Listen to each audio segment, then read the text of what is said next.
going to be speaking from the manual, a professional speaker whose objective is obviously, as we explained, to do a keynote address. The speech title is Toastmasters for Life. Today's first speaker, Ken Smith, is presenting his speech from project number 1 in the professional speaker manual, the keynote address. Ken will be addressing a meeting of relatively new Toastmasters to help them to understand why some people see Toastmasters as a long-term commitment. Please help me welcome Ken Smith with Toastmasters for Life, Toastmasters for Life, Ken Smith.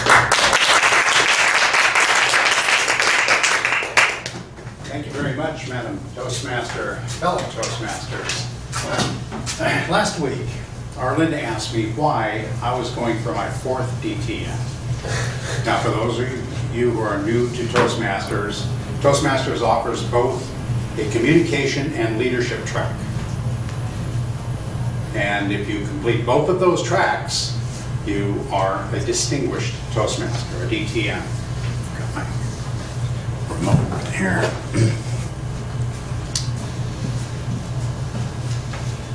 These 2 tracks cover the communication track starts with the manual most of you are working on, the Competent Communication Manual. It is the basic building blocks of any speech.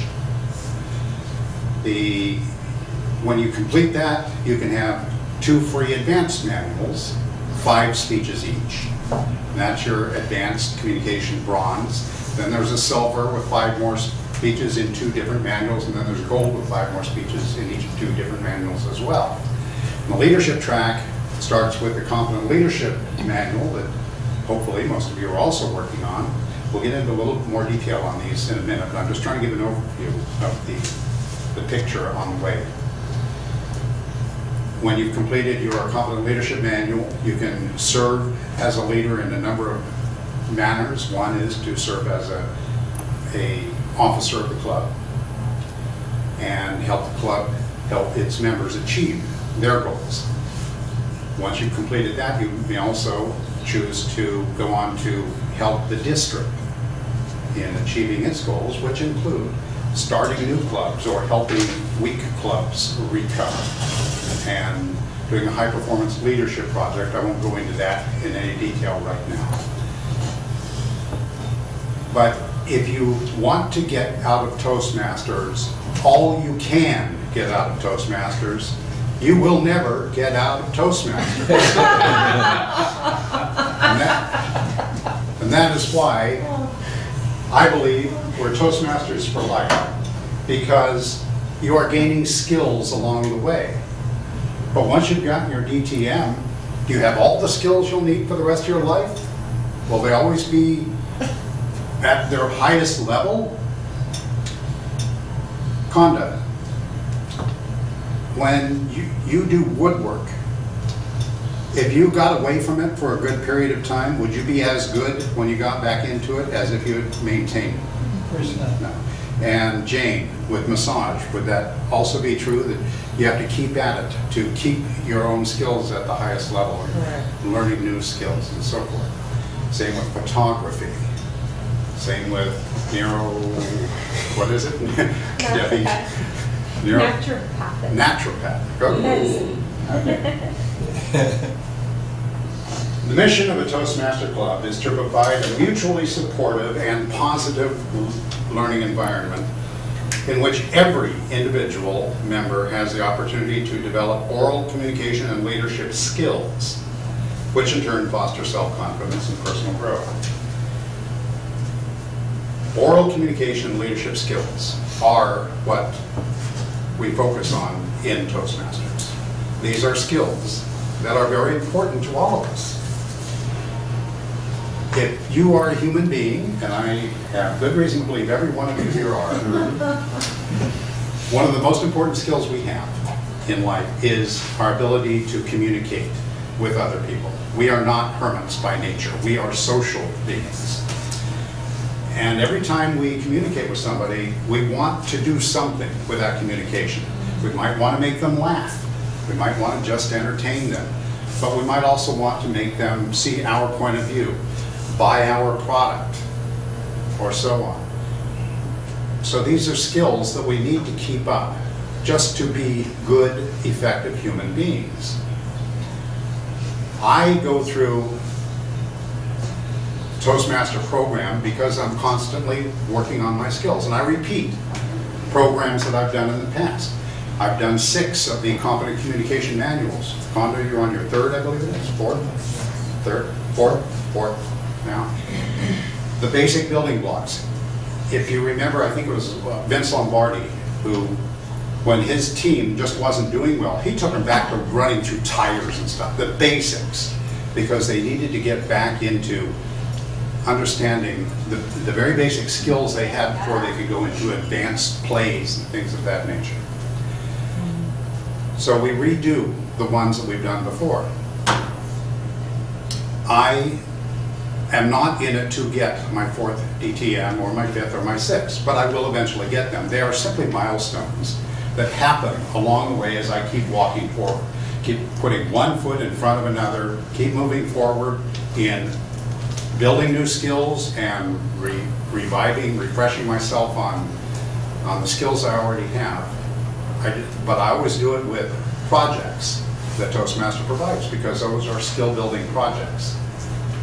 So I keep doing this. Eric had a wonderful speech last year, give and take. Now my take on the word take is a little different than my take on the word receive. So give and receive is the way I always look at it.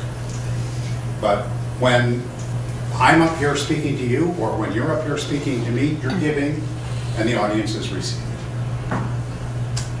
When we get our feedback, we're receiving, and the one giving the feedback is giving. So giving and receiving is what we do here. And it's a matter of teaching and learning. And if you look at that, you'll see that learning is actually the mirror image of teaching. Isn't that funny how that works out? So it's a matter of giving and receiving. So what we do in Toastmasters is go through, first, we focus on our communication skills, because most people find us because they want to improve their public speaking, quote unquote, rather than the leadership. But in reality, aren't they two sides of the same coin? If you want to communicate with somebody, you want to lead them someplace, lead them into laughter, lead them into accepting your point of view, whatever it is. You're trying to lead people someplace when you communicate. So we work on both tracks. The communication skills, you begin with learning how to organize your thoughts. You move on to focusing on what is most important, and then improving your grammar, working with your words, and then working with your voice, learning how to speak more loudly or softly as the message, or that point in the message demands. Research your topic. If you want to give a poignant speech, you want to know exactly what you're talking about, you need to find out what others have said about it. How to use visual aids. This is a visual aids. Pass outs are visual aids. Many kinds of props are visual aids. You want to learn how to be both persuasive and inspiring. Those are the basic skills in the Competent Communication Manual. And those are all important. That's why I keep redoing the Competent Communication Manual. We also learn how to think on our feet. That's what we do when we have table topics. You just got a moment to put your thoughts together, and after a while you will learn how to have an opening, a body, and a close, so that your thought process is delivered in a clear manner. And of course, then we have the advanced communication skills. We have some related to business, which can include public relations, television management, presentations, salesmanship, and many others. There are 15 advanced manuals, and some of them are in non-business or personal: storytelling, entertaining, telling toasts, giving toasts, humorous stories, things of that nature. So we want to, we get to choose which ones of those we do. Those are always our options. And then we move into the leadership skills. The initial manual, your competent leadership manual, starts with a number of listening projects. And most of these projects are things you're doing in here anyway. You're already doing right now in this meeting. For example, those who are giving speech evaluations have to be listening. When you're a topic speaker, you have to listen carefully to what the topic subject is about so you can formulate your answer. The counter and the grammarian obviously are paying close attention to what we're saying. And you have critical thinking, which is also done by the speech evaluators, grammarians, and the general evaluator, thinking through what to present as feedback. And then there's the one on actually giving the feedback, and again, same people, speech evaluator, grammarian, and the general evaluator are all giving feedback to either the group in general or a specific individual. Time management, right now, Krista is keeping track of the time for the meeting, but the Toastmaster, the speakers, the grammarian, and table topics all are involved in keeping track of time, because they each have segments to cover. And I'm sorry, that wasn't grammarian, it was general evaluator. Planning and implementation is done by speakers, general evaluators, Toastmasters, and the topic master. Planning the different portions of the meeting. These are all leadership skills that we're working on as we do these meetings.